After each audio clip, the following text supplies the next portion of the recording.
जी तो एक दे दीजिए, 1 मिनट मुझे बस आप। धन्यवाद अध्यक्ष महोदय।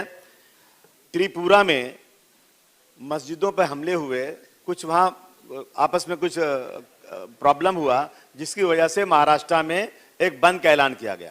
अध्यक्ष महोदय, अमरावती, मालेगांव, नांदेड़ में बंद के दौरान कुछ आपस में हुआ, लेकिन मालेगांव में क्या हुआ? पॉइंट ऑफ इंफॉर्मेशन कैसा हो सकता है? सर एक बहुत इंपॉर्टेंट है महोदय, हाउस चलता नहीं है, अपनी बात कहने का अवसर मिलता नहीं है। क्या हो गया कि मालेगांव, अमरावती वगैरह में वहां जब पुलिस से कुछ, जो वहां की जनता से कुछ आपस में कुछ भिड़ंत हो गई।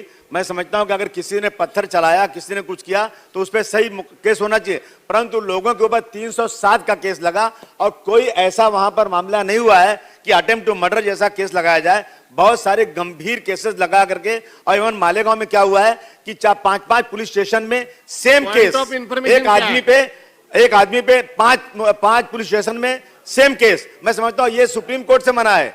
मैं होम मिनिस्टर साहब अगर यहां है तो मैं उनसे चाहता हूं कि इस तरह से अन्याय जो हो रहा है ना, ये एक पुलिस स्टेशन में केस हो गया, सेम केस 5 पुलिस स्टेशन में, ये बिल्कुल खत्म करना चाहिए। और 1500 लोगों को वांटेड है, अभी भी 50-60 लोग जेल में पड़े हुए हैं और उनकी जमानत नहीं हो रही है। अध्यक्ष महोदय, हमारा देश जो है ना, ये धार्मिक देश है। अगर धर्म के खिलाफ किसी को कुछ होता है तो लोग वो जो है लोग गुस्सा हो जाते हैं, सड़कों पर उतर आते हैं। मेरी ये मांग है सर कि कोई देवी देवता हो या कोई बड़े कैरेक्टर जैसे छत्रपति शिवाजी महाराज हो, गांधी जी हो या पैगंबर इस्लाम, इस तरह के बड़े देवी देवता या बड़ा कोई लीडर हो, उनके खिलाफ अगर कोई अपमानित बात करता है तो एक कानून बनाया जाए महाराष्ट्र के अंदर कि उसे कम से कम मकोका जैसा कानून हो या यूएपी जैसे कानून में बंद किया जाए। क्योंकि देश में जो है धर्म के नाम पर झगड़े होते हैं, लोगों की हत्याएं होती हैं और लॉ एंड ऑर्डर सिचुएशन खराब होती है। ऐसा कानून महाराष्ट्र में बनाना चाहिए। और